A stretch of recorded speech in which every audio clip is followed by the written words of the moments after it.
Mesdames et messieurs, en vos rangs, grades et qualités. Bonjour, bon après-midi. Bienvenue à ce stand du ministère de l'Environnement, du Bassin du Congo et du Développement durable, dans le cadre de la 2e édition de la Grande Foire agricole du Congo. À cette foire, en marge des activités qui y sont, le ministère de l'Environnement, du Bassin du Congo et du Développement durable est présente. Parce que, comme vous le savez, depuis 1992, que nous sommes sortis de la conférence des Rio, nous sommes rentrés tous, quand je dis tous, la planète entière, dans une révolution industrielle basée sur une économie produisant moins de CO2. De plus en plus, on parle de l'économie bas carbone.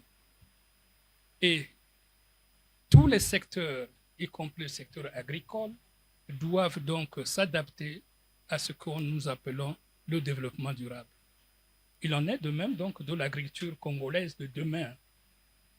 Nous la voulons performante et pérenne, en lien donc avec la lutte contre les changements climatiques, notamment le respect de nos écosystèmes. Dans le cadre de ce panel intitulé « La contribution déterminée au niveau national CDN, quel levier pour une agriculture congolaise bas carbone ?» Nous sommes réunis ici pour ensemble expliquer les engagements pris par la République du Congo dans sa contribution déterminée nationale dans les secteurs agriculture, foresterie et autres utilisations des terres. Il s'agit de démontrer concrètement comment les politiques climatiques nationales peuvent orienter la modernisation de l'agriculture agricole sans détruire la forêt. Donc, pour discuter de ce thème, nous avons, en termes d'heures, 1 heure. En termes d'intervenants, 3 panélistes. Et nous avons besoin de la contribution du public également. J'ai dit que nous avons 1 heure. Et nous avons 3 panélistes que je présente. Monsieur Junior Nyanga Okanda, je me trompe, qui est le point focal CDN au niveau du ministère de l'Environnement, Bassin du Congo et Développement durable. Deuxième panéliste, nous avons monsieur Mbenza, qui est conseiller infrastructure et logistique au ministère de l'Agriculture et de l'Élevage. Enfin, nous avons 3e panéliste, madame la représentante résidente du Programme des Nations Unies pour le Développement, PNUD. Nous allons donc commencer par monsieur Junior, le point focal CDN. Chacun de vous donc aura une question. Vous aurez 10 minutes pour répondre à cette question. Monsieur Junior, pouvez-vous exposer la vision de la contribution déterminée révisée et les cibles de réduction des émissions attribuées au secteur agricole au Congo? Vous avez 10 minutes. Merci beaucoup, monsieur le conseiller, pour la parole accordée. Avant d'embrayer sur le sujet, vous permettrez, s'il vous plaît, que je prenne quelques minutes pour remercier très sincèrement Madame la ministre de l'Environnement, du Bassin du Congo et du Développement durable pour l'honneur qu'elle m'a fait de intervenir au nom du ministère avec des panélistes de haute facture, en l'occurrence le conseiller et Madame la représentante résidente. Madame la ministre, comme vous savez, c'est la championne de l'implémentation de la politique du président de la République en termes de jeunesse. Vous voyez que dans l'audience, il y a des gens qui sont plus âgés que moi, mais Madame la ministre a porté son dévolu sur moi et je vous remercie, Madame la ministre.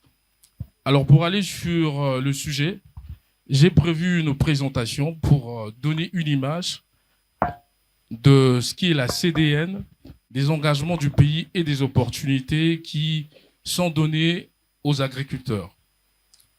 Monsieur le conseiller le rappelait tantôt, la vision qui est la nôtre donc du ministère, c'est-à-dire que l'agriculture congolaise de demain ne pourra être performante et pérenne que si elle est climato-résiliente et rigoureusement respectueuse de nos écosystèmes. Il s'agit là donc des tourbières, des sols et de la biodiversité. Si on peut passer au second slide, s'il vous plaît.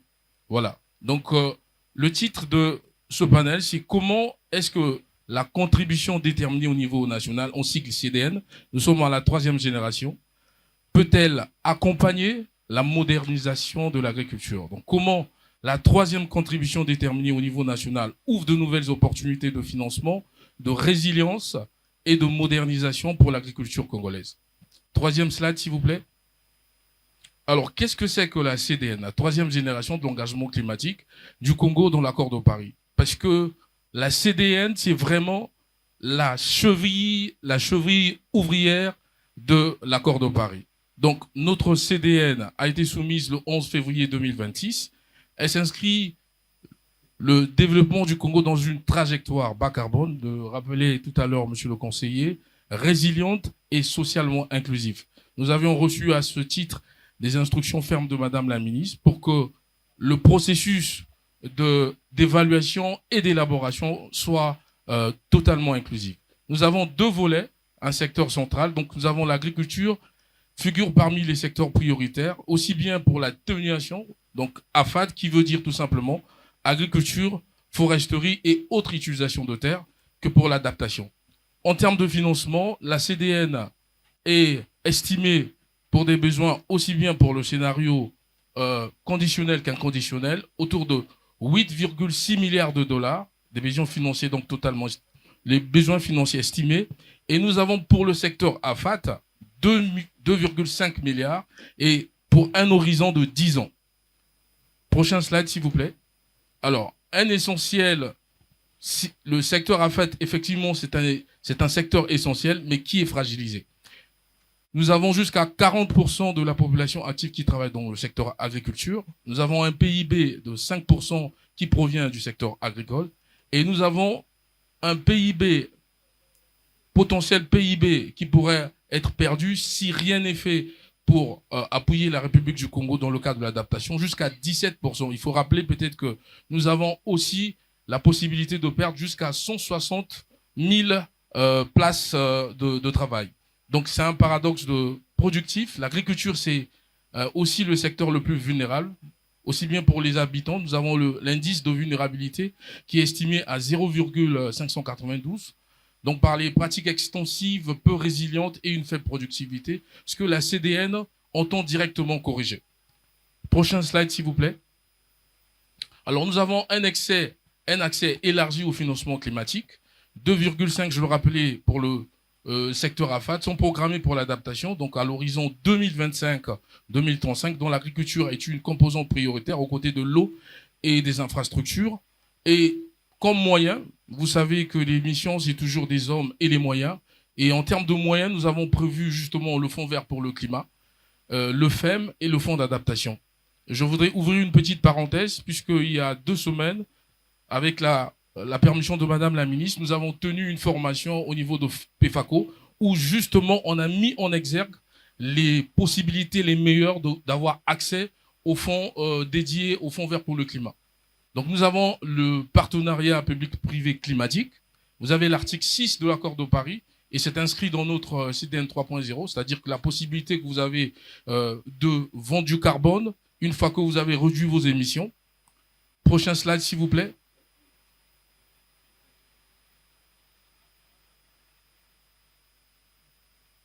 Prochain slide. Alors, nous avons une résilience renforcée face au chaos climatique. Donc là, on parle de la vulnérabilité du secteur. Nous avons la sécurité alimentaire, donc priorité numéro 1 de l'adaptation, c'est donc la résilience des systèmes agricoles et des filières vivrières face aux aléas climatiques. Nous avons la gestion intégrée de l'eau, meilleure maîtrise des besoins en eau agricole face à la variabilité croissante des précipitations, la réduction des risques. Là, je pense que s'il y a des agriculteurs ici qui se retrouvent, nous avons la réduction des risques, anticipation des inondations et sécheresses qui ont déjà affecté plus de 330 000 personnes de 2020 à 2021. Prochain slide, s'il vous plaît. Alors, la modernisation des pratiques et des filières. Il y a donc, en termes de système système agroforestier, nous avons intégration des cultures vivrières, manioc, maïs, bananes et d'essences ligneuses pour stocker le carbone. Je disais tantôt, je faisais allusion tantôt à l'article 6 de l'accord de Paris. Donc ça, c'est une belle illustration.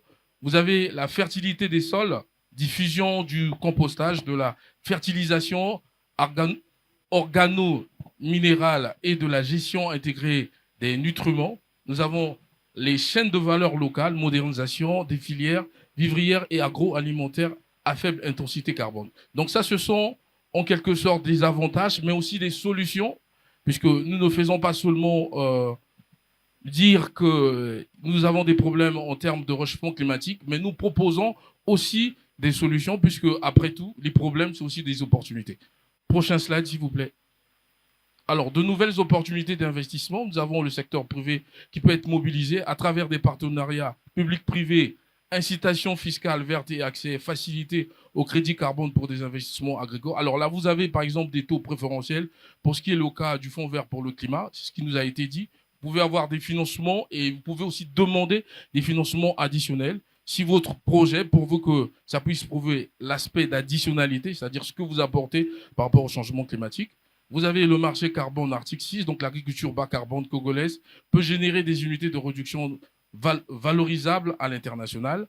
Vous avez les cadres régionaux, donc Commission climat du bassin du Congo, la Comifac, la CEAC comme relais de mobilisation de ressources. Alors pour la petite parenthèse, monsieur le conseiller disait tantôt que madame la ministre avait aussi la casquette d'être secrétaire exécutif de la Commission climat du bassin du Congo. Donc c'est cette institution de l'Union africaine qui est marquée tout au début des cadres régionaux.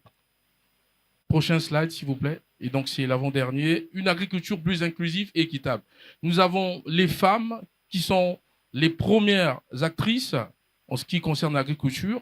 Donc, les femmes sont fortement impliquées dans l'agriculture. La collecte de l'eau et du bois, elles bénéficient d'une attention renforcée dans la conception de mesures d'adaptation. Nous avons la jeunesse et emploi rural, avec 51% de population de moins de 20 ans, donc la modernisation agricole ouvre des perspectives d'emploi pour une jeunesse en forte croissance. Nous avons le peuple autochtone, les gardiens de nos savoirs ancestraux.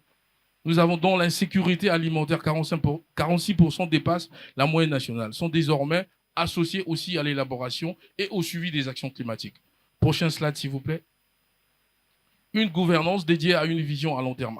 Alors, vous savez, quand vous voulez atteindre des objectifs, avec beaucoup d'efficacité, il faut que vous associez toujours l'action, effectivement, à la gouvernance. Voilà pourquoi nous avions prévu une gouvernance. L'agriculture est devenue un secteur majeur de l'économie congolaise, capable de nourrir la population nationale et de produire des recettes d'exportation, tout en préservant le patrimoine naturel. C'est la démonstration avec cette foire agricole qui va, j'espère, prendre beaucoup d'élan crescendo et qui pourrait, dans des plus proches avenirs, faire de l'exportation une niche fiscale pour notre pays. Donc nous avons le comité d'orientation stratégique qui est présidé par à la primature. Ça, vous pouvez retrouver au niveau de la CDN. Vous avez le comité d'orientation technique. Nous avions, pour ceux qui ont participé aux ateliers, avions ouvert l'atelier du comité d'orientation technique sur les changements climatiques.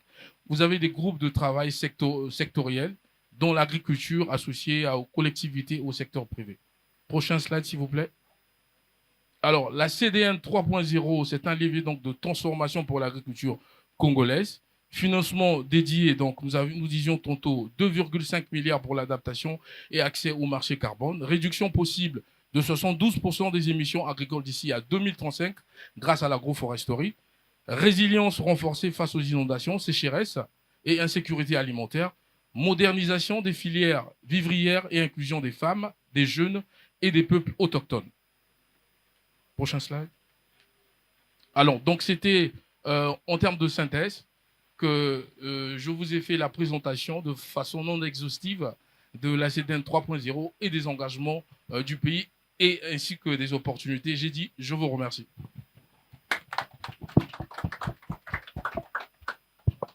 Merci beaucoup, Monsieur Junior Nyanga, une présentation très appréciée, brillante, synthétique.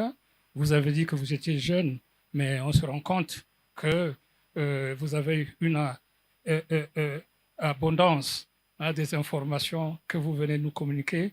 Donc, merci beaucoup pour toutes ces informations générales et pratiques, surtout les métiers pour les jeunes, pour les femmes, pour les peuples autochtones. Alors, nous allons poursuivre notre échange maintenant en passant la parole à Monsieur le conseiller Mbenza qui a la question suivante. Pouvez-vous présenter les programmes d'alignement des politiques agricoles avec les impératifs de baisse de la déforestation au Congo? Merci. Merci. Avant de répondre à votre question, je vais m'acquitter d'un devoir. C'est celui de remercier toujours Madame le ministre de l'Environnement qui se bat pour même le secteur agricole afin que nous allons vers de l'agriculture raisonnée et nous n'allons plus faire de l'agriculture conventionnelle. Donc, qui dit agriculture raisonnée dit environnement, dit la biodiversité, dit agrobiodiversité. Donc, pour cela, pour revenir à votre question, et je remercie aussi le public qui a porté vraiment l'attention sur cette activité, parce qu'aujourd'hui, il faut dire que l'environnement est au premier plan, parce que l'environnement est transversal et touche tous les secteurs.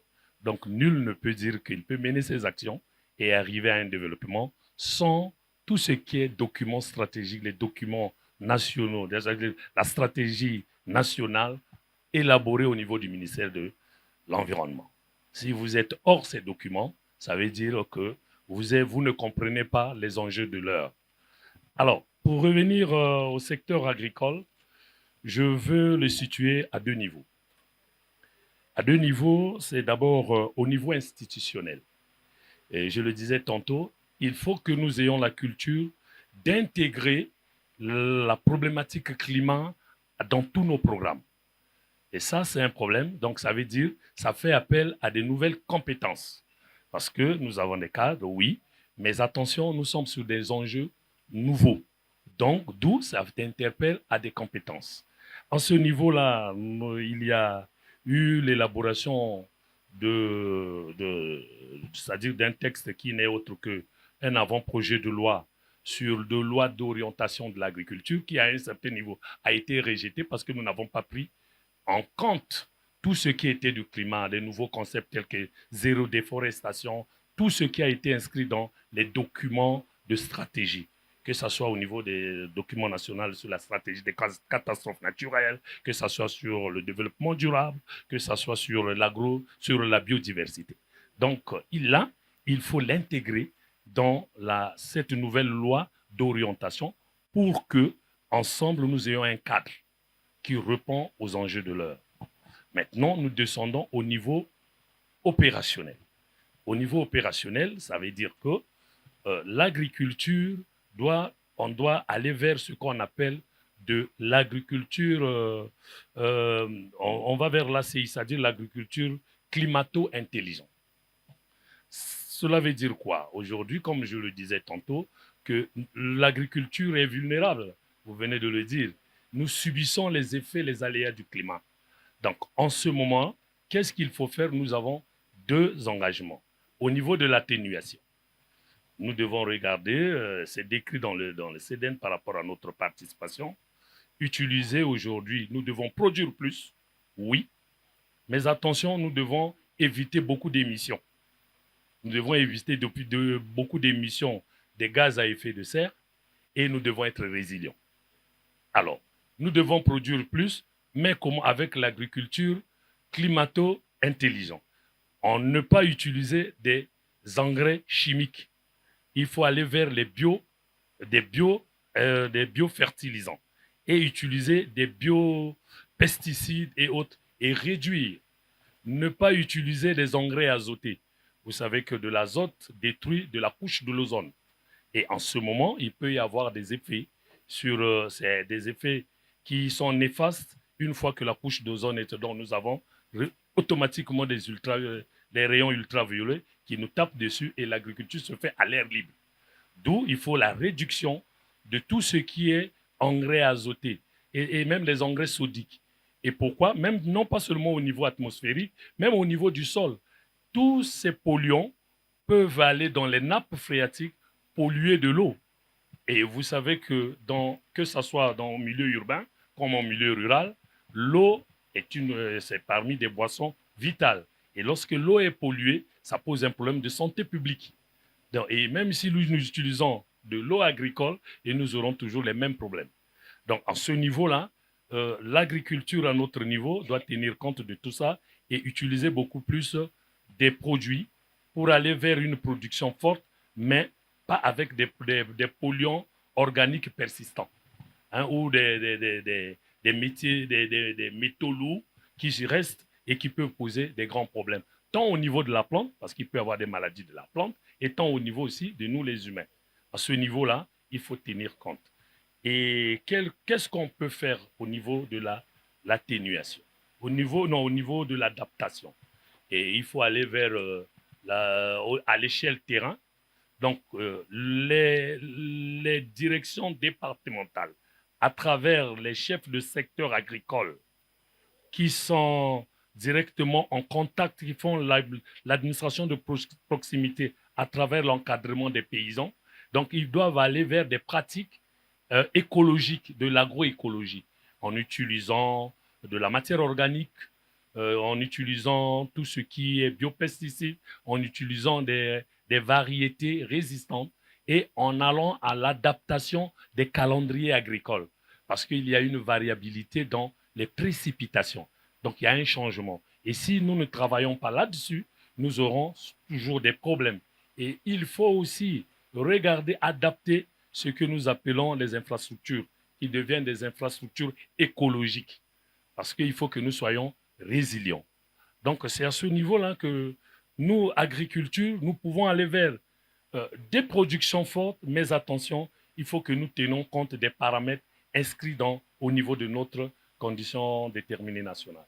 C'est là où nous devons beaucoup travailler là-dessus. Et je fais partie d'un cabinet qui est en train de travailler sur l'agriculture climato-intelligente. Mais nous sommes en train de regarder comment sortir de mécanismes où nous sommes aujourd'hui, c'est-à-dire conventionnels, attend le budget de l'État, et ça doit passer par les directions départementales. Et ça nous posera des problèmes. Donc, il faut maintenant que nous allons faire école au niveau du ministère de l'Environnement pour voir comment aller vers les fonds verts, comment aller capter ces fonds pour permettre à ce que, et ça ne va pas se faire au niveau national, ça doit être au niveau départemental, les directeurs départementaux, parce que nous avons un secteur, une filière qu'on appelle la mécanisation agricole. La mécanisation agricole utilise du carburant. Le carburant des machines rejette des gaz. Donc, il faut que nous réduisons notre taux d'émission. En ce moment-là, c'est très important. Donc, il faut qu'il y ait un dialogue, une plateforme avec ces Koumans-là, donc ces coopératives d'utilisation de ces machines. Et ça, je crois qu'à notre niveau, je suis en train de préparer un truc à ce sens, de faire de telle sorte qu'il y ait un dialogue. Parce que dans cette filière de mécanisation agricole, nous avons le secteur public qui a le centre d'exploitation des machines et nous avons des prestataires privés. Alors, il faut que nous ayons un cadre de dialogue, un cadre d'orientation en respectant tout ce qui a été inscrit dans la CDN pour que nous atteignions nos objectifs. C'est un engagement. Et ça, moi qui suis resté toujours comme point focal du ministère de l'Agriculture auprès du ministère de l'Environnement, je crois qu'il faut beaucoup de vulgarisation, beaucoup de pédagogie à travers tout le monde, parce que tout le monde ne comprend pas cette problématique du climat. Donc, voilà comment je peux vous présenter.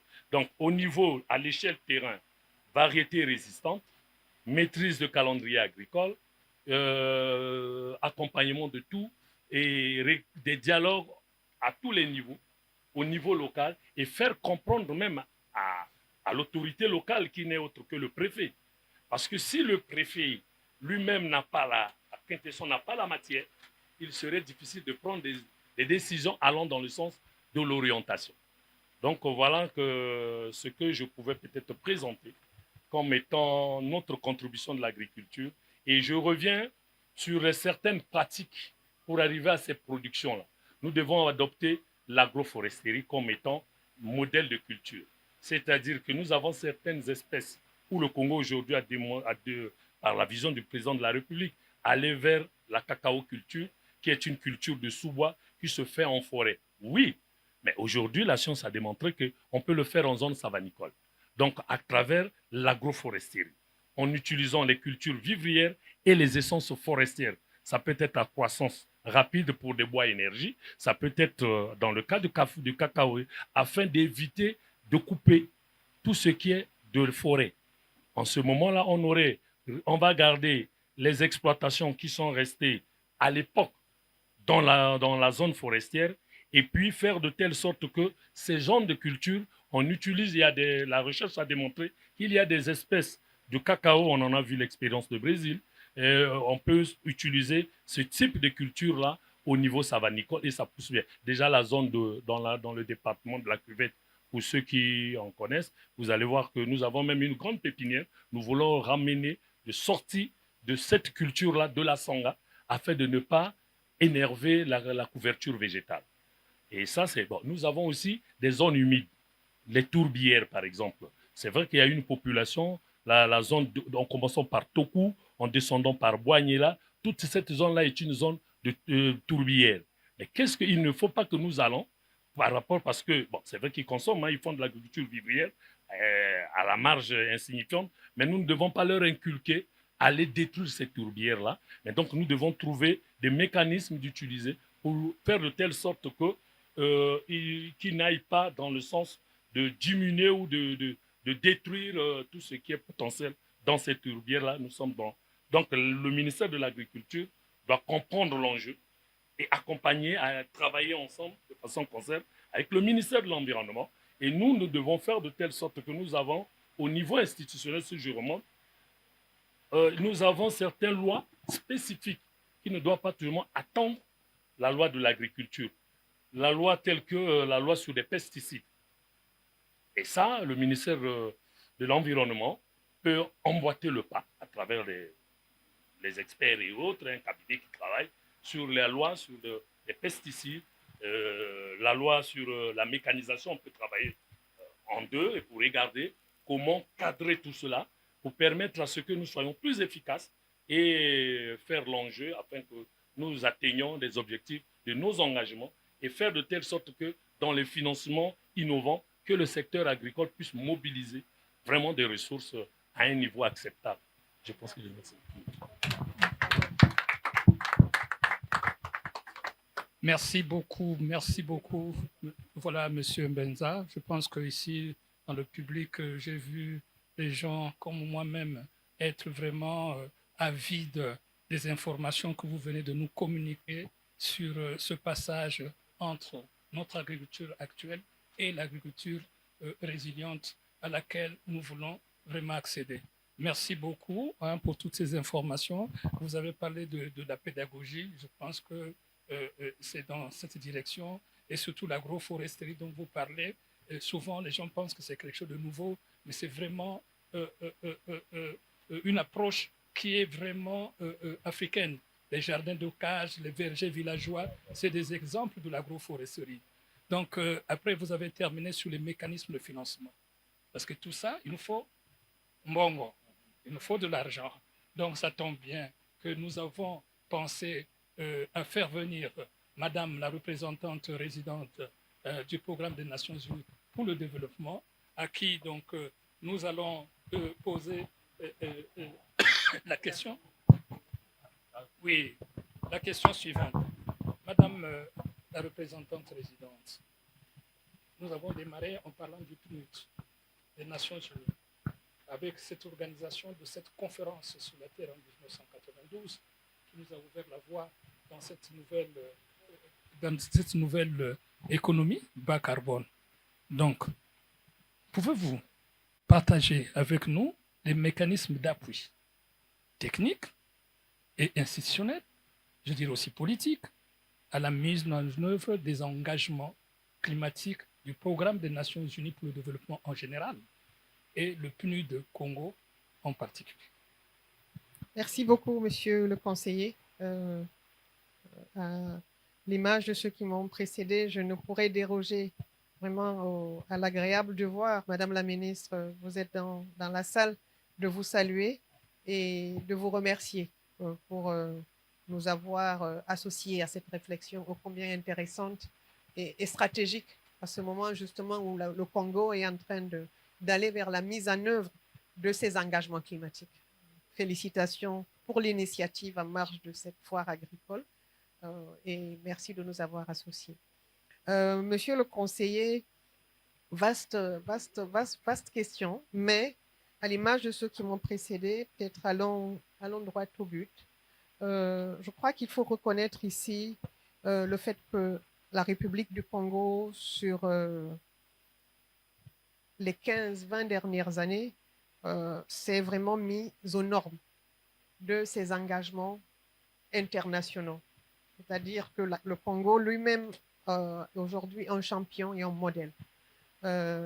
Et nous avons vécu ici ces 3 dernières années, non seulement le sommet des 3 bassins, mais également la conférence pour la forestation et le reboisement, qui participait à sensibiliser, informer le public, mais également les décideurs sur les enjeux de ces engagements climatiques internationaux, la nécessité de pouvoir se les approprier au niveau national. Et pour ce qui est de la République du Congo, monsieur l'a mentionné, la CDN, Contribution déterminée nationale 3.0, vient d'être finalisée avec son plan d'action. Il y a la stratégie pour la préservation de la biodiversité et son plan d'action qui participe également d'un engagement pris dans le cadre de ce qui s'appelle les accords de Kunming-Montréal pour la biodiversité, pour la préservation donc de l'écosystème forestier, la préservation des espèces végétales. Il y a ces engagements qui sont pris dans le cadre du cadre mondial de Sendai pour lutter contre également les catastrophes climatiques. Aujourd'hui, le Congo dispose de l'ensemble des stratégies et des plans d'action pour mettre en œuvre ces engagements.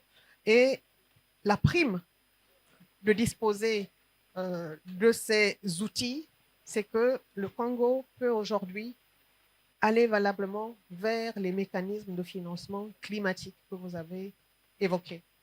Ces mécanismes climatiques, le Fonds vert pour le climat notamment, le Fonds vert pour l'environnement, dont Madame la ministre est en fait la dépositaire des clés, parce que c'est l'autorité désignée au niveau national. Et je ne parle pas pour elle, mais de là où nous sommes conscients que aujourd'hui, le rôle de Madame la ministre est central. La CDN est disponible et la CDN s'est faite de manière à intégrer tous les secteurs polluants, notamment l'agriculture, l'énergie, les transports, la santé, pour citer vraiment les secteurs qui sont classiquement les plus polluants. Ici, l'agriculture a été évoquée. Il y a des programmes structurants, je suis sûre, qui ont été mis comme des indicateurs dans la CDN. Donc aujourd'hui, le Congo a la possibilité de pouvoir positionner ces programmes-là sur ces guichets. Je voudrais prendre l'exemple des zones agricoles protégées qui participent de la politique nationale d'accélération de la transformation de l'agriculture. la politique nationale de promotion de l'agriculture pour que toute la force vive de la jeunesse puisse se tourner vers cette agriculture, pour que l'agriculture puisse nourrir le Congo et que cette agriculture puisse également être exportée, parce que le Congo a de vastes terres arables aujourd'hui. Monsieur le conseiller, je parle sous votre couvert, mais je pense qu'on a plus de 70% des terres arables, 70 à 80% des terres arables qui restent encore à mettre en culture. Donc le Congo a le potentiel pour nourrir le monde. Le monde respire déjà par le bassin du Congo. Donc le Congo a le potentiel pour nourrir la planète. Et pour y arriver, la politique des zones agricoles protégées, c'est l'occasion de le reconnaître, cette inspiration qui participe pleinement à la réduction de l'empreinte carbone. Parce que plutôt que d'aller couper la forêt, il y a des espaces, des périmètres, des hectares et des hectares qui sont disponibilisés avec la ressource eau, suivant des mécanismes d'irrigation intelligents. Nous avons visité certaines ZAP, nous savons qu'il y a également des adductions d'eau qui sont connectées à ces systèmes, avec de l'énergie solaire notamment, qui sont prévues.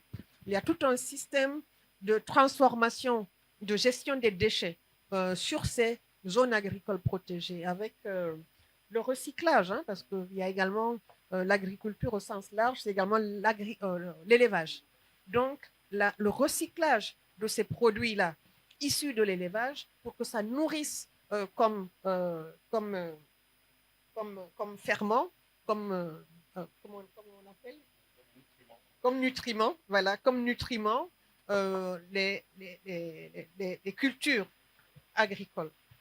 Aujourd'hui, ce modèle a été piloté et nous sommes dans un cadre idéal pour saluer ce que ce modèle a apporté. Nous avons vu les exposants et je crois que la vision de la République du Congo, c'est de mettre ce modèle à l'échelle. Je prends juste un exemple. Donc aujourd'hui, ce type de modèle, si ils sont présents dans le plan d'action de la contribution déterminée nationale, c'est comment est-ce que sa mise à l'échelle peut être finançable par les guichets climatiques, en formulant des programmes respectant les standards, avec les études de faisabilité, qui sont très importantes, vous le savez, monsieur le conseiller. Il faut que tous les documents qui doivent être soumis disposent des études de faisabilité, qu'ils disposent pratiquement du modèle de pérennisation et qu'ils puissent également justifier de comment est-ce que, notamment, le secteur privé pourrait être intéressé à la viabilité du modèle économique, parce qu'il s'agit plus de dons, comme nous le savons avec la crise financière actuelle, mais c'est d'avoir des modèles qui régénèrent par leur propre fonctionnement. Donc, aujourd'hui, les terres des zones agricoles protégées peut-être sont disponibles pour le secteur privé qui souhaite utiliser les produits agricoles pour l'exportation ou pour les vendre sur le marché, et ils peuvent constituer un levier de cofinancement que le Congo peut valoriser dans le cadre donc de la formulation de programmes bancables. C'est un exemple concret que je prends, mais nous pouvons diversifier ces exemples dès lors qu'ils figurent dans les plans d'action qui sont aujourd'hui disponibles. Le plus difficile, c'était d'avoir ces plans. Aujourd'hui, si ces plans sont disponibles, et Madame la ministre avait vraiment insisté pour qu'ils soient formulés de la manière la plus multisectorielle possible. Donc, tous les secteurs y sont et on espère que tous les secteurs y ont apporté les projets structurants. Donc, les projets de transformation agricole. Tout à l'heure, vous parliez de l'agriculture sous bois. C'est une agriculture industrielle très intéressante. C'est une niche aujourd'hui qui, au-delà des fonds climatiques, est une niche également qui est ouverte au financement privé. Parce que la cacaoculture, c'est le chocolat. La caféoculture, c'est vraiment l'industrie du café. C'est une industrie très lucrative aujourd'hui avec des potentiels d'investissement considérables, avec des grandes entités, des grandes industries, des grands entrepreneurs. Nous avons les zones, comment on appelle ça, les zones économiques spéciales qui sont également participent de cette politique, toujours bas carbone, parce que une zone économique spéciale, elle met toute l'architecture industrielle sur le sol, et il peut être utilisé pour la transformation et la commercialisation. Parce que pour l'agriculture, il faut trouver les débouchés pour que ça puisse justement être rentable et continuer à attirer les jeunes notamment, que nous voulons qu'ils se tournent vers cette forme de revenu-là. La nature nous donne tout, mais c'est comment nous l'utilisons. Et aujourd'hui, avec tout ce qui peut se faire dans les forêts congolaises, que ce soit donc à travers l'exploitation du cacao, et je parlais du chocolat congolais qui est exquis, du miel, d'accord, aussi, c'est de l'agriculture. Les fruits, il faut pouvoir trouver des filières. Et dans le cadre de ces filières, les positionner sur la chaîne de valeur. C'est important également, cette notion de chaîne de valeur, en étant dans l'agriculture résiliente. L'aquaculture, absolument. L'aquaculture, voilà. J'aime citer cette ferme pilote que j'ai visitée à Mbunji, à côté de chez vous, Madame la Ministre, donc sur une île où on a vu donc une ferme d'environ 100 hectares aujourd'hui, qui est propice à la culture pouvant être alimenter le marché local, mais également à l'exportation, et qui exporte déjà notamment du manioc, ou alors des produits maraîchers, comme les belles tomates naturelles, bio, qui sont déjà exportées de l'autre côté de la frontière, du côté du Gabon. Sur cette même terre, on se rend compte qu'il y a des étangs piscicoles, des étangs naturels, d'accord, favorables à la culture du poisson. Sur cette même terre, il y a une faune sauvage extraordinaire qui est propice à l'écotourisme. Lorsqu'on parle d'agriculture résiliente, c'est tout ça, c'est cet écosystème. C'est comment nous vivons avec cette nature, voilà, vraiment comme nous sommes nés en fait à l'état de nature, en vivant de cette nature, comment nous pouvons retourner pratiquement à ce niveau, mais en améliorant la productivité. Parce qu'il faut en fait que le sol aujourd'hui puisse rendre pour alimenter le nombre d'humains que nous sommes sur la planète. Et donc, quand je prends ce modèle, en soi, c'est un modèle qui peut être formulé pour aller vers les guichets de financement, soit climatiques, soit vers le guichet de financement du secteur privé, qui sont des investisseurs et qui attendent du retour sur investissement. Donc, on dit aujourd'hui qu'avec cette richesse et ces outils qui sont disponibles, il ne s'agit plus de dons. Le Congo n'est plus en train de demander donc des dons qui sont limités, mais d'aller dans une conversation avec du gagnant-gagnant, dans du business, et donc développer et accompagner les jeunes entrepreneurs, les jeunes agro-entrepreneurs à avoir des business models intégrateurs, les aider à avoir accès à des financements comme le secteur bancaire également ici au Congo. Le FIGA est un outil qui est disponible pour faire ces accompagnements. Et donc, c'est comment aller vers ces leviers-là. Comment aller vers ces leviers-là, ne pas attendre que l'État soit effectivement, avec tous ces outils mis à disposition, le seul à venir avec le financement. Dans le passé, avec le ministère de l'Environnement, le PNUD a une longue expérience dans le cadre de ce que nous appelons le soutien aux producteurs. Le soutien aux producteurs à travers le FEM, le Fonds pour l'environnement mondial. Ce type de financement, c'était des financements leviers dont Madame la ministre est la présidente du comité de pilotage, qui permet à des fermiers qui sont dans ces différents types de cultures intelligentes, respectueuses de l'environnement, qui ne détériorent pas les forêts, qui préservent l'écosystème, pour les aider à lancer en fait leur business. Une fois que c'est lancé avec les premiers subsides, aujourd'hui, le défi que nous poursuivons avec Madame la ministre, c'est comment ils peuvent aller justement à des guichets de financement pérennes vers la banque, notamment, parce que ça devient des entrepreneurs à part entière. Donc voilà ce que je peux dire. En résumé, les guichets de financement climatique, ils sont accessibles.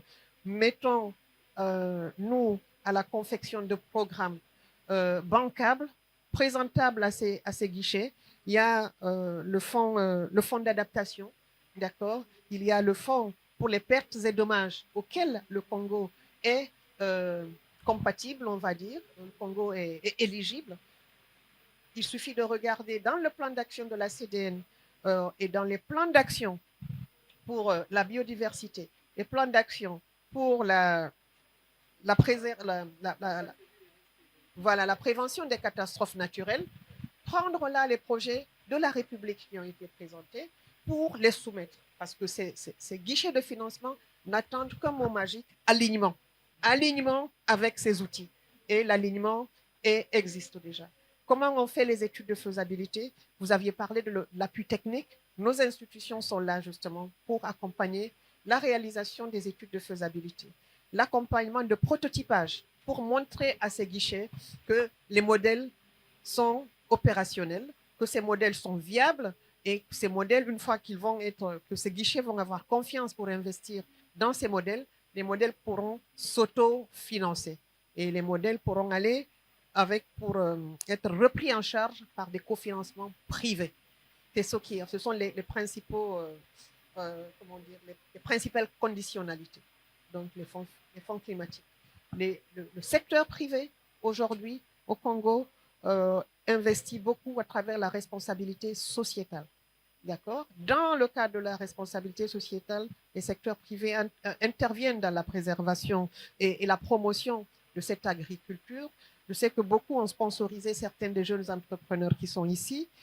Et au-delà, le secteur privé, c'est aujourd'hui les grandes fermes. Nous avons des fermes modèles qui sont au Congo, qui sont en train de s'installer et qui vont mettre des produits sur le marché.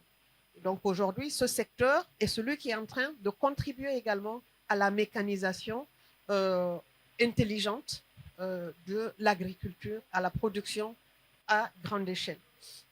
Enfin, le secteur bancaire, pour aller sur du PPP, comment est-ce que l'État peut travailler donc avec les opérateurs économiques, avec les entrepreneurs pour formuler des programmes ensemble. Et l'État donne souvent la caution, parce que j'ai parlé de cette ferme à Bunji, s'il a besoin de mettre son modèle à l'échelle, il a besoin de financement, aller à la banque. La banque va demander des garanties. Peut-être qu'il n'aurait pas ces garanties, mais en travaillant avec l'État, l'État peut être comme cette assurance pour donner la garantie, soit foncière, soit la certification que le modèle sera rentable pour la lutte contre le chômage, donner en fait une certification quelque part, une caution. Donc, ce sont là aujourd'hui les 3 leviers de financement qui sont les plus utilisés en tant que PNUD et avec l'ensemble du système des Nations Unies, parce que derrière le PNUD, nous avons une force. Nous accompagnons aujourd'hui beaucoup le secteur privé. Notamment, c'est notre leitmotiv dans le cadre de notre prochain cadre de coopération qui commence en 2027. Mais nous avons aussi ce rôle de coordonner le travail dans l'environnement de l'ensemble des agences du système des Nations Unies pour s'assurer que nous sommes alignés sur les priorités de la République qui sont portées dans les plans d'action que Madame la ministre détient, Madame la ministre porte.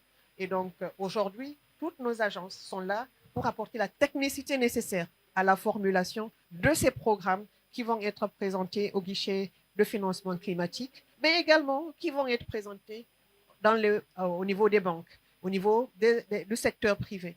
Nous venons là de signer différents accords qui sont dans du PPP, directement avec l'État et des investisseurs qui sont présents au Congo, certains qui sont déjà même dans les zones économiques spéciales, pour mettre à l'échelle ces modèles d'exploitation durable de l'agriculture durable et rentable. Je vous remercie.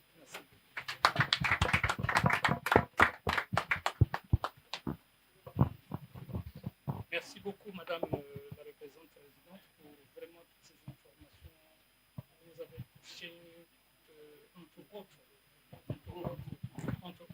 ce modèle que nous avons ici qui est innovant, les zones agricoles protégées. Et vous avez donné cet exemple aussi sur la ferme piscicole de Bunji. Vous avez donner aussi des informations sur la nécessité ou les critères pour que nous partons vers les guichets, hein, notamment avoir des programmes ou des projets structurants, bancables, mûrs, répondant donc aux attentes des populations, destinés à résoudre les problèmes qui sont sur le terrain. Alors, nous l'avons dit au début que nous étions venus ici pour toucher des problèmes ou bien des exemples concrets. Donc, en suivant vos présentations, vos interventions, les 3 panélistes, nous avons été abondamment alimentés. Mais au début, j'ai dit que pour atteindre l'objectif, il y a vous, les panélistes, nous avons aussi le public. Donc, nous allons nous tourner vers le public, un public constitué de plusieurs personnes, notamment une personnalité qui est avec nous, Madame la ministre, à qui donc, comme vous l'avez dit tous, et moi aussi je voudrais ajouter un élément là-dessus, de l'expérience régionale. Peut-être que je voulais partager avec vous ici, sur la question de la transition vers l'économie de l'environnement, entre autres l'agriculture écologique. Madame la ministre a un leadership. Je viens de la sous-région, tout le monde en parle. Et c'est très intéressant, nous devons être fiers et le dire partout. Je travaille depuis plusieurs années, j'ai jamais vu. Voilà, donc j'ai jamais vu. Donc nous devons vraiment être fiers. Et on parlait tout à l'heure du genre, nous sommes très très contents. Ça me rappelle ce qu'une dame a fait dans la sous-région, Chimpavita. Vous voyez? Voilà.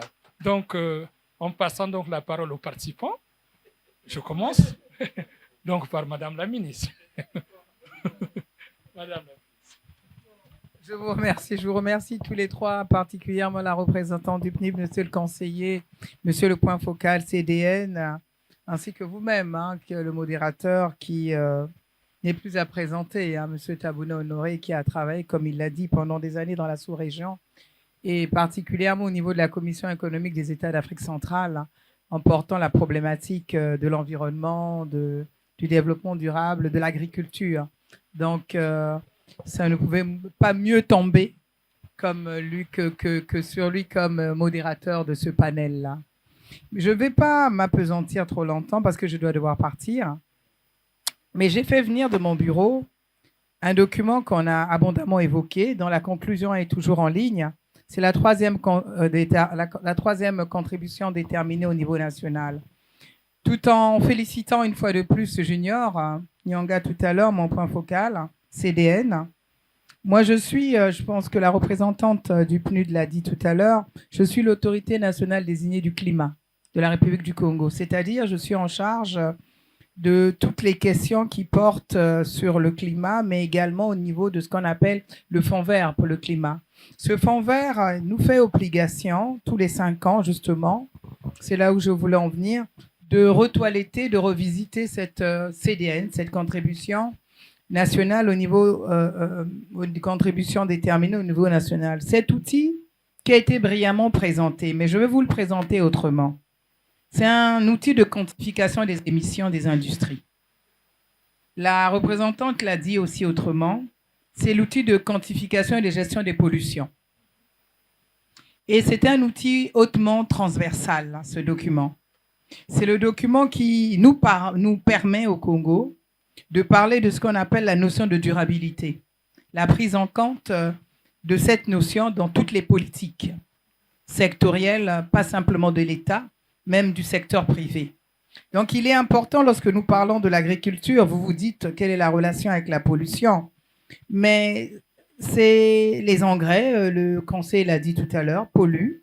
Une fois que ceux-là sont des engrais ou des pesticides qui ne sont pas habilités à être utilisés ou déclassés et que nous les utilisons et que cela pénètre la couche de la nappe phréatique ou la couche d'ozone, eh ben, nous polluons notre atmosphère, la stratosphère, l'air que nous respirons et les sols, et de fait également l'eau, les sources souterraines que nous avons.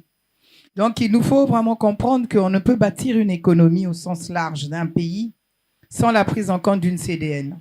Ce n'est pas possible. La CDN permet une projection économique sur la réduction des émissions, ce qu'on appelle justement des notions d'atténuation.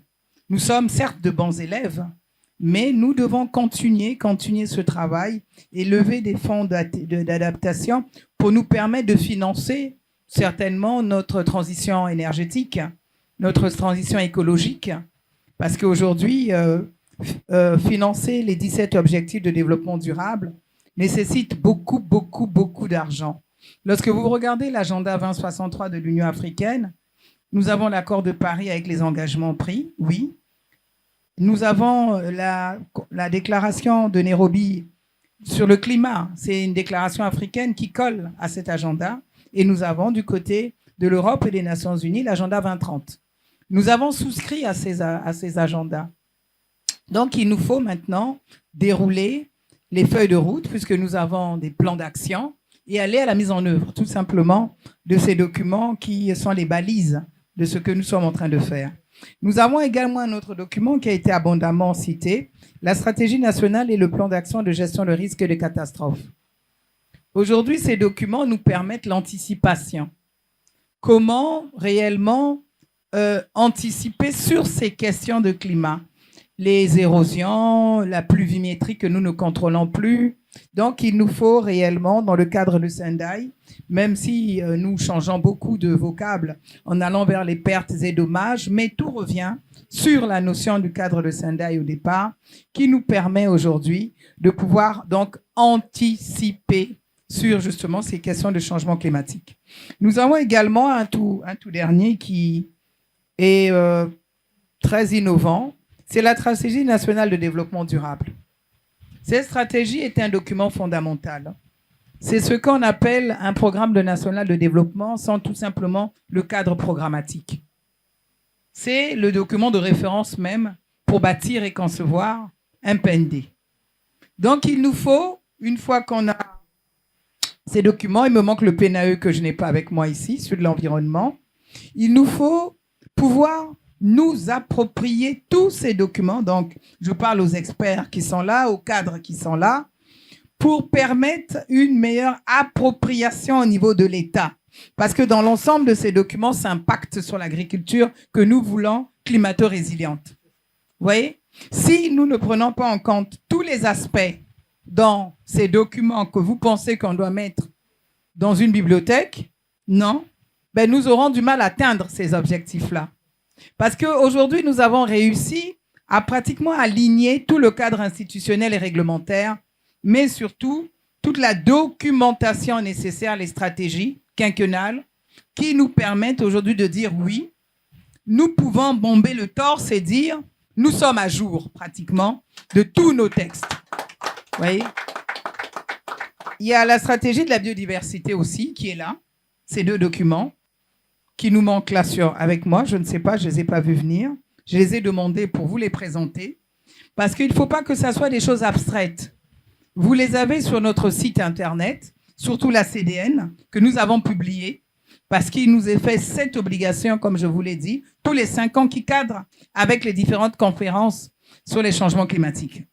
Donc, il nous faut. Et là, nous sommes en train de prendre un document fondamental, également la 3e communication et le BUR également, sont des documents de référence qui nous permettent justement de parler du marché du crédit carbone, comme nous le voulons dans l'article 6.2 et 6.5 évoqués tout à l'heure par Junior, pour nous permettre d'aller vers ce qu'on appelle un marché du carbone volontaire que nous partageons avec nos amis du programme des Nations Unies sur le développement qui ont initié une très bonne démarche sur financement japonais récemment, un forum qui permet de baliser une feuille de route pour consolider déjà ce que la Commission climat du bassin du Congo, comme ils l'ont rappelé, puisque j'ai cette casquette également, le président de la République étant le président de cette dite commission qui porte les 17 pays que vous voyez ici.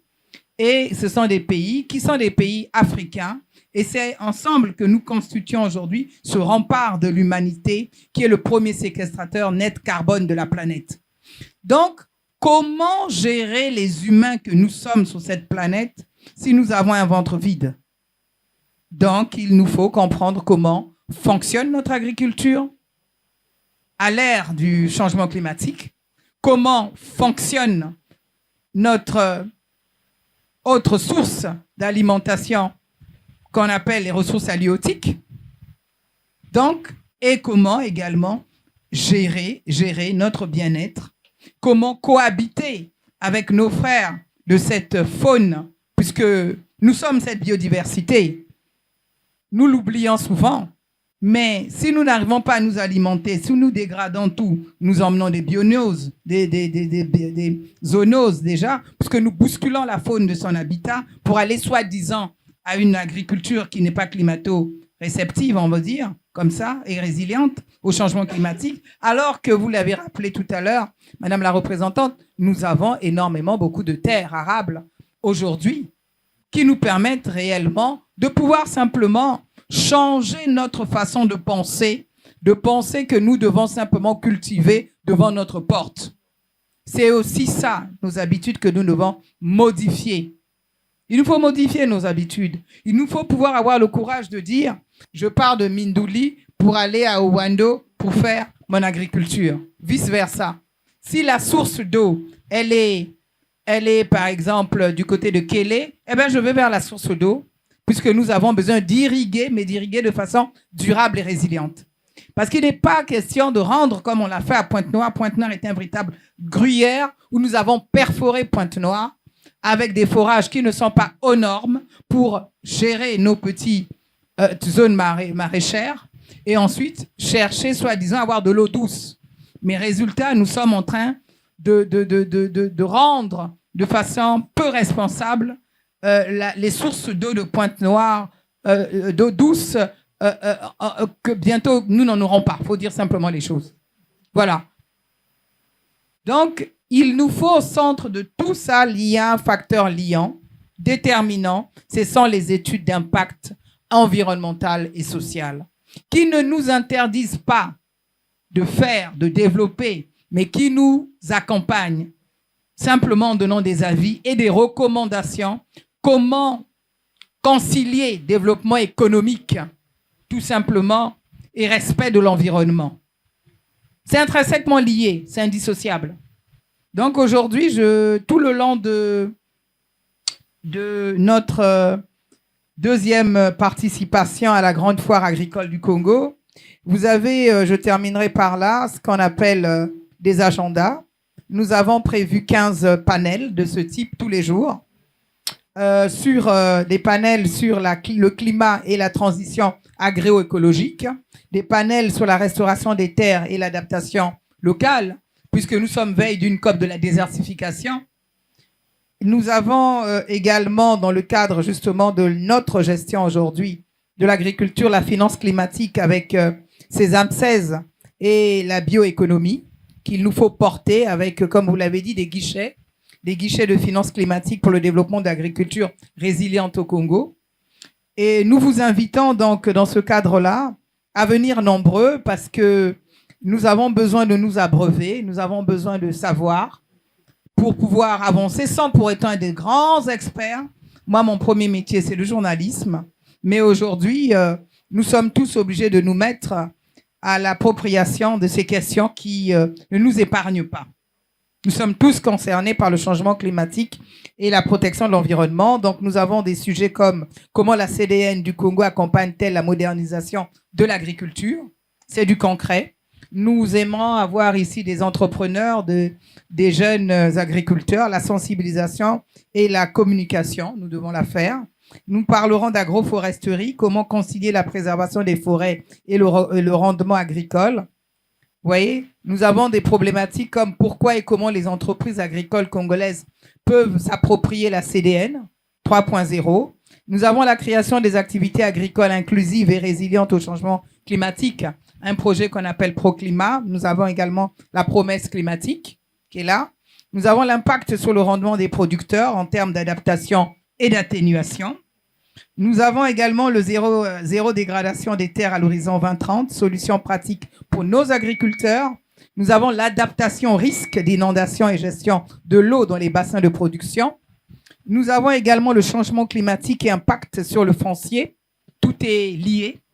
Nous avons également la restauration des terres agricoles et adaptation des cultures pérennes, jeunesse, femmes et éco-agriculture. Nous avons des guichets, tout à l'heure, je l'ai dit, de finances climatiques pour le développement d'une agriculture résiliente et comment concilier souveraineté alimentaire et conservation des écosystèmes dans le bassin du Congo. Nous avons également la responsabilité sociétale des entreprises qui est un levier pour financer le développement des cultures pérennes, des mécanismes innovants et de développement de l'économie bleue et de l'économie verte et l'économie circulaire. Nous avons la finance climatique perte et dommages. Quelle opportunité pour l'éco-agriculture congolaise. C'était le dernier point, donc des différents side events, puisque nous avons des grandes phases que j'ai rappelées, et ensuite nous avons des panels. Donc nous n'allons pas vivre ça que chez les autres. Il nous faut, avant d'aller le vivre à l'extérieur, que nous sortions des ateliers où l'on ne nous donne que des leçons, souvent qui sont loin de la réalité. Et nous avons, pour ma part, souhaité réellement toucher du doigt les vraies problématiques qui nous permettent d'aller dans une mise en œuvre effective. Donc, nous vous invitons nombreux à venir nous rejoindre. Ici, ce n'est pas loin. Le gouvernement a mis des navettes. Renseignez-vous. Ça a été suffisamment amélioré, les conditions pour accéder ici. Il y a des connexions Internet gratuites pour ceux qui sont sur le site. Nous avons un site Internet. Nous avons un réseau social Facebook. Nous diffusons en direct. Nous avons justement des panélistes de haut niveau. Une fois que j'ai simplement posé le cadre, il ne vous reste plus qu'à répondre présent. Les termes de référence, vous les avez en ligne sur nos sites pour vous permettre de mieux creuser les aspects de phase et de panel que j'ai évoqués, parce que beaucoup ne comprennent pas souvent quand nous parlons des termes de référence. Lorsque je lis, par exemple, la problématique de pourquoi, comment les entreprises agricoles congolaises peuvent s'approprier la contribution déterminée au niveau national, nous avons donc un document qu'on appelle termes de référence avec le contexte et justification et les objectifs et autres, le nom des panélistes. Vous voyez, tout est indiqué. Vous les avez sur nos pages Facebook, vous les avez sur notre site, les résultats attendus, les objectifs l'objectif d'ordre général, l'objectif spécifique, les questions de discussion. Pourquoi? On vous accompagne à vous préparer à venir nous interroger. N'ayez pas peur. Les personnes cibles, ce sont les entreprises agricoles et agroalimentaires, les coopératives agricoles, les producteurs agricoles, les investisseurs, les institutions financières, les organisations professionnelles agricoles, les chambres de commerce que nous avons, les administrations publiques, les chambres consulaires, les collectivités locales, les partenaires techniques et financiers, les chercheurs, les étudiants et tout simplement le citoyen qui a besoin de savoir ce qu'il consomme. Voilà à peu près les contributions que je pouvais apporter à ce niveau, tout en vous remerciant une fois de plus. Merci beaucoup, Madame la Ministre. Vous venez de vous rendre compte. Tout ce qu'on a dit sur elle vient d'être démontré. Vous voyez? Donc, merci beaucoup, Madame la Ministre. Et j'ai dit donc, vous êtes venue également pour contribuer. Donc, nous avons besoin de 2-3 questions à nos panélistes.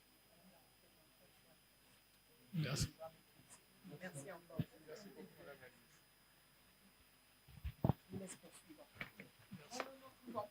Merci beaucoup. Voilà. Donc, nous avons besoin de 2-3 questions. Et voilà, donc on commence par Madame. S'il vous plaît, micro. Merci. Bonjour. Je suis Léa Mélanie Ekosso, journaliste à AEP. Et j'ai une question pour Madame la représentante du PNUD. Aujourd'hui, si vous aviez le pouvoir de lever un seul obstacle au développement de l'agriculture congolaise, lequel choisiriez-vous et pourquoi? Un seul. Merci.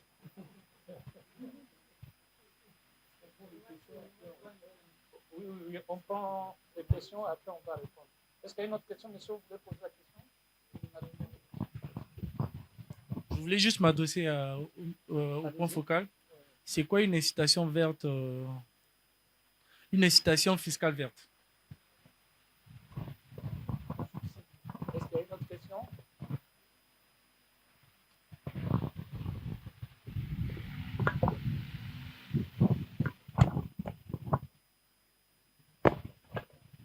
J'ai une question pour Monsieur Junior. Je suis Ngonimba de Afrique Environnement Plus, je suis journaliste.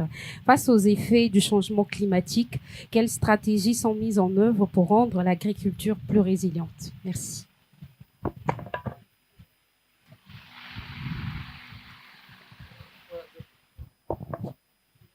Nous n'avons plus de questions. Ah oui? Oui, allez-y. Merci de me redonner la parole. Ma question est toujours à l'endroit de Madame la représentante.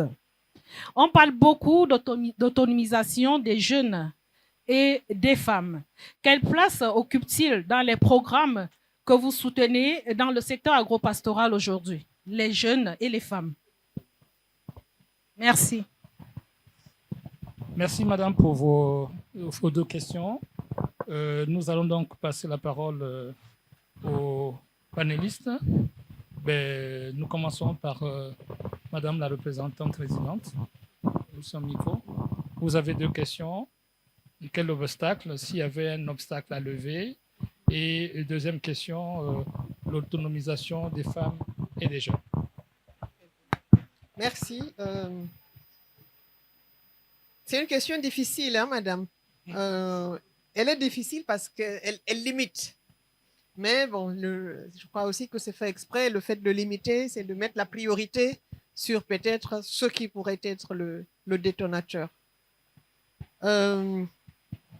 Alors, j'ai envie de dire que ça serait vraiment dans la mobilisation et l'engagement, justement, des jeunes pour qu'ils croient à ce métier et pour qu'ils s'investissent dans ce métier. Parce qu'on ne peut pas avoir d'agriculture ni de... agriculture au sens large. Hein. Je parle d'agriculture, je le prends au sens large. Et vous savez qu'au sens large, il y a également l'élevage. Il y a la pisciculture, Madame la ministre en parlait. Il y a l'écotourisme. Donc, ça reste dans cet environnement, en fait, la préservation de cette nature pour en extraire de manière durable ce qu'il nous faut pour vivre. Parce que de mon point de vue, croire que c'est un métier, croire qu'on peut y faire fortune, il ne faut pas avoir peur des mots, qu'on peut y faire fortune, c'est déjà le premier pas pour dépasser toutes les autres barrières. Parce que les jeunes, comme on le voit, ils sont pleins d'ingéniosité. Il y a énormément d'innovation également dans le milieu de la jeunesse. Les jeunes sont instruits. Et aujourd'hui, il faut savoir qu'on peut être instruit et retourner à la terre. Et une fois qu'on a cette conviction, je pense, et qu'on est mobilisé pour se dire, OK, je vais développer ma ferme, le reste des solutions arrive. Le reste arrive parce qu'on se met dans la logique de cet entrepreneur qui fonce, qui prend en fait les atouts qu'il a entre les mains, donc ses terres, et sa volonté. Et je pense qu'avec tout l'écosystème que l'État congolais est en train de développer, de mettre en place, l'accompagnement est là. Et après, c'est une question de comment est-ce que les deux évoluent ensemble. Mais il ne peut pas être là et ne pas avoir de demande. C'est ça, en fait. Il faut que l'offre aujourd'hui qui est là, et je parle encore des zones agricoles protégées, les ZAP, il y a vraiment cette politique de dire comment on amène les jeunes, comment on fait en sorte qu'ils veuillent venir. Moi, j'ai vu un plateau où il y a déjà des moyens. Et j'entends également qu'il y a cette volonté de créer l'environnement incitatif. Ça veut dire aller travailler sur la fiscalité.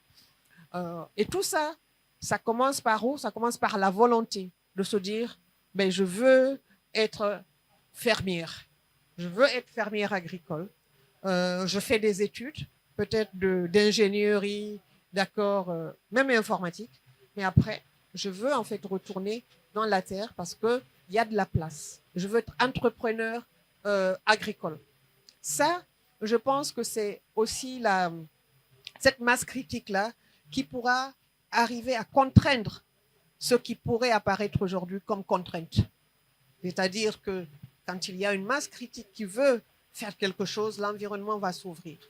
Et aujourd'hui, je suis en train de voir déjà des opportunités qui s'ouvrent grandissantes parce qu'il y a déjà quelques-uns qui ont osé. On les a vus, on a vu que c'est vraiment une niche de succès parce que bientôt, on est en train d'aller vers l'ouverture au marché continental. La ZLECAf, on en parle. Mais imaginez ce que ça serait, la ZLECAf, si le Congo ne produit pas. Hein?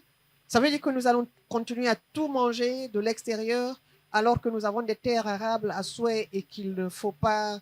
Il faut juste jeter, en fait, jeter la noix pour que ça pousse. Je suis très fière de dire que dans mon jardin, j'ai fait pousser des bananes.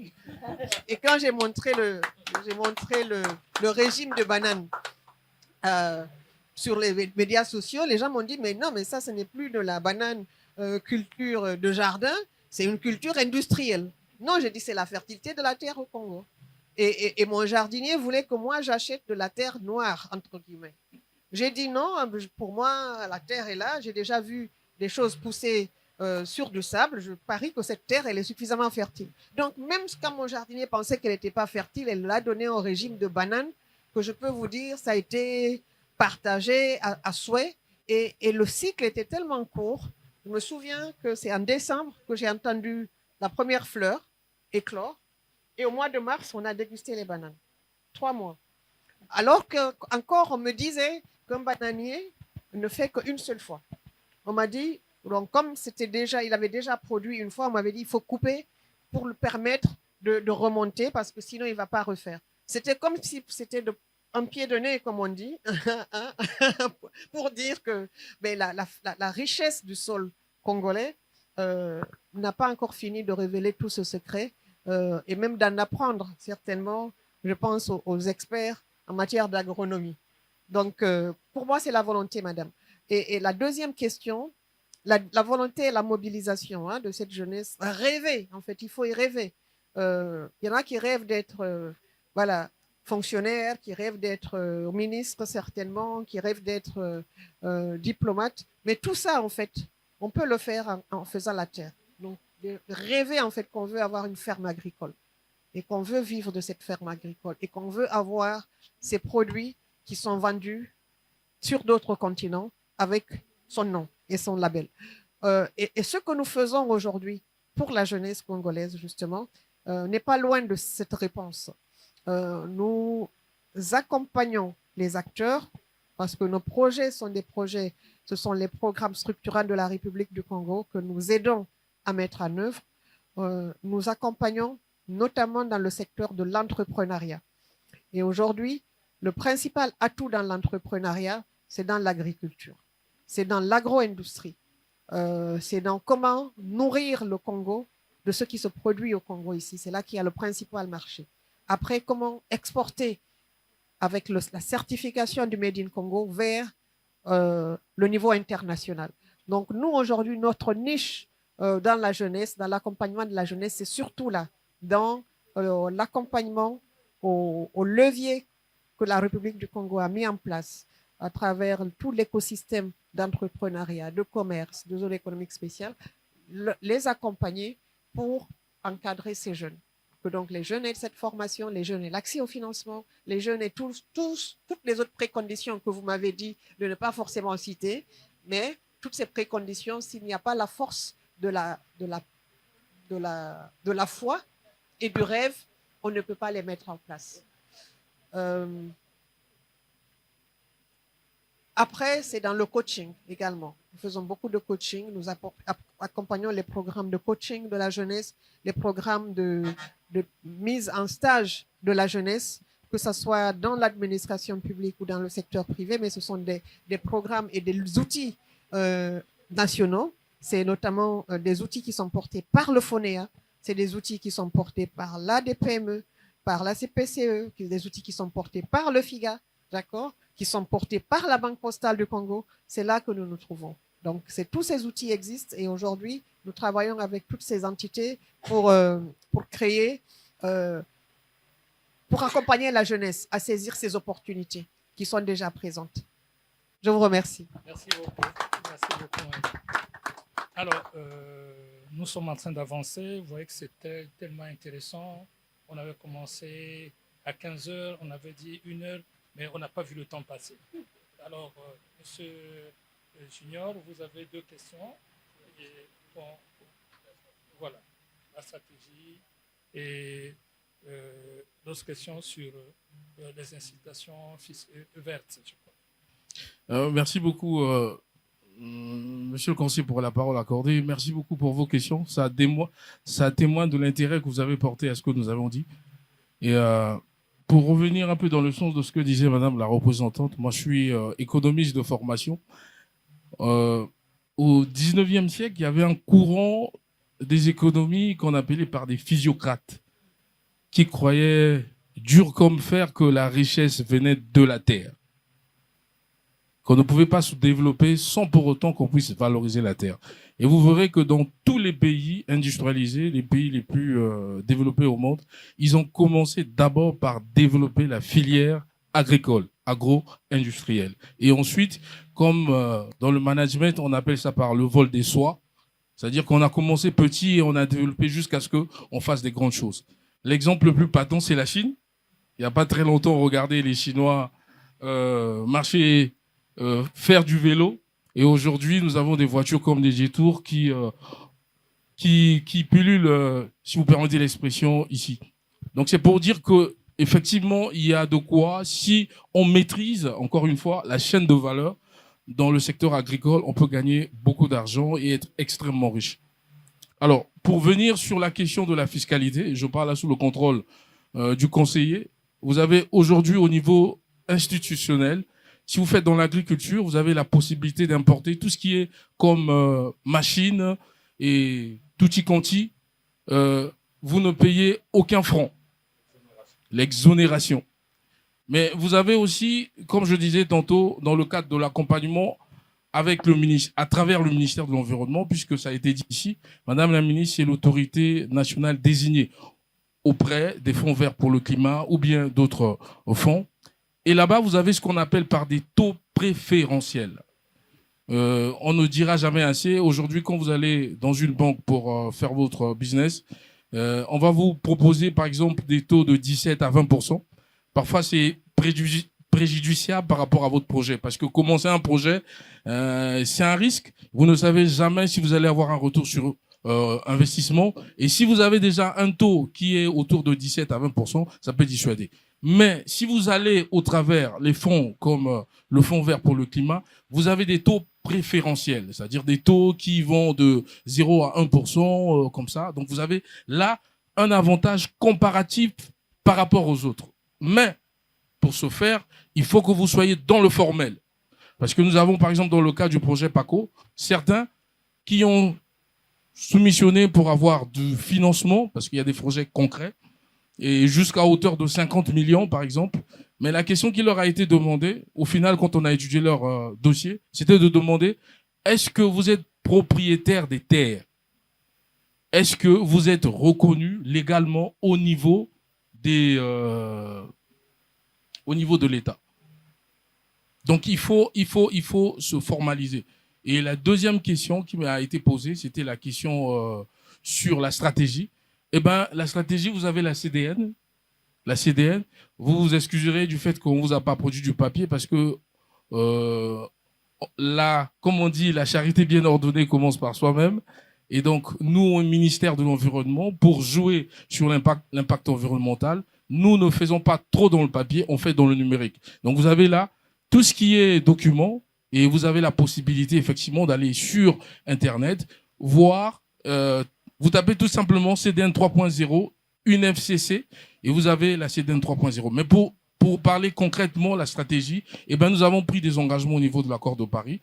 Dans ces engagements, nous avons l'atténuation, c'est-à-dire lutter contre le dérèglement climatique, porter les efforts à ce que le climat, le taux de réchauffement soit autour de 1,5 à 2%.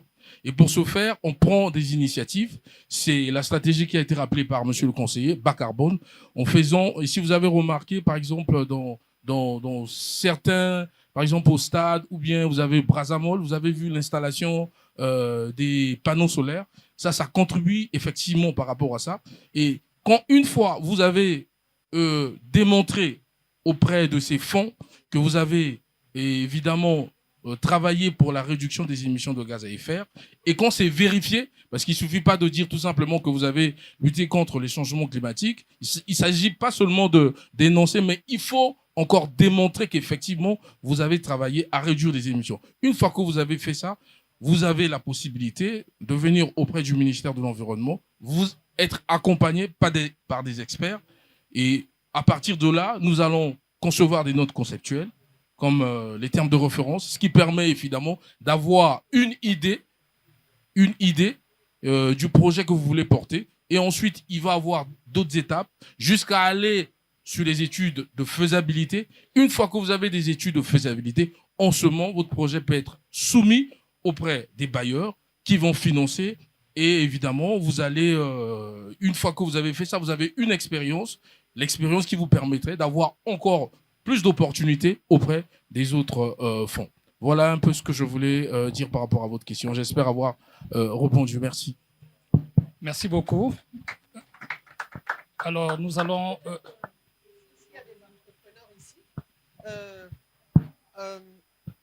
Ce que monsieur le conseiller vient de dire, effectivement, c'est vraiment les portes d'entrée.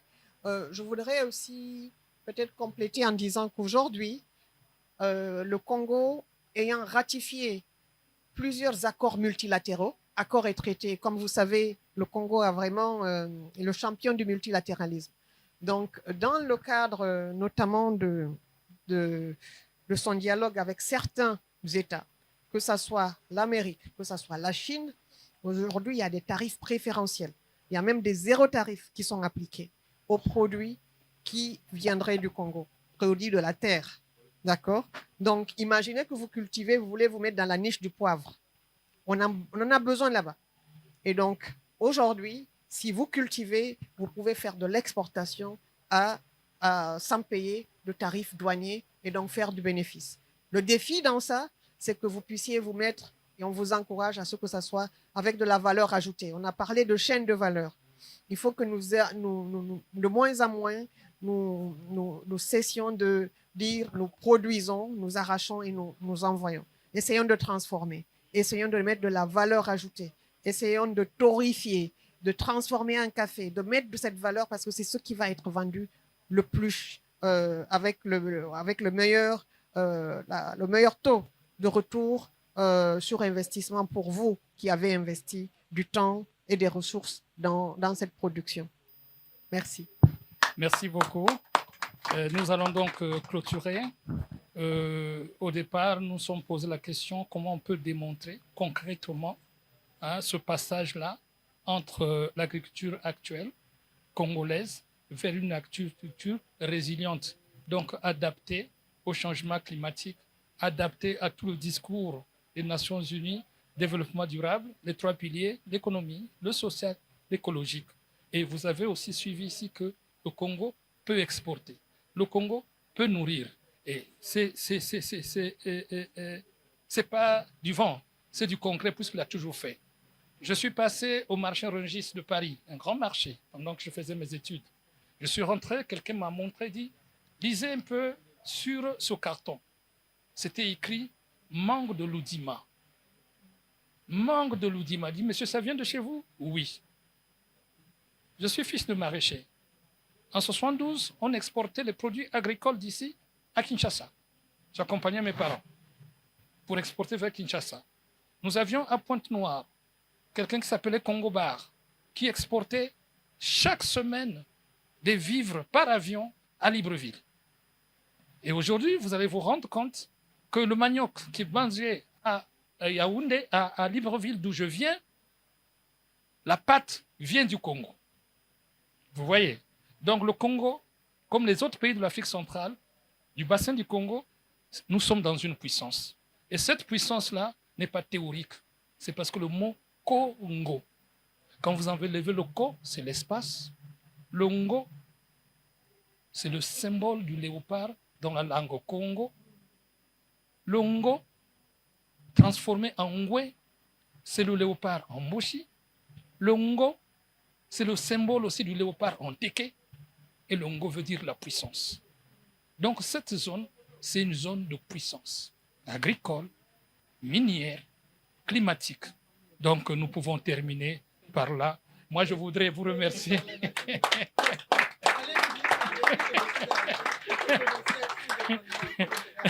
Je voudrais vous remercier pour votre présence. Nous avons les contacts. Nous allons poursuivre. Nous avons des voisins comme madame. Nous avons des voisins comme monsieur.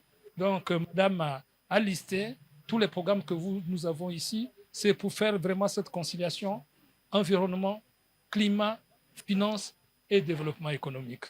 Donc, merci à vous. Donc, nous pouvons applaudir pour nos panélistes. Merci aussi au public. Voilà, nous avons besoin d'une photo avec nos panélistes déjà. Ils sont où les photographes?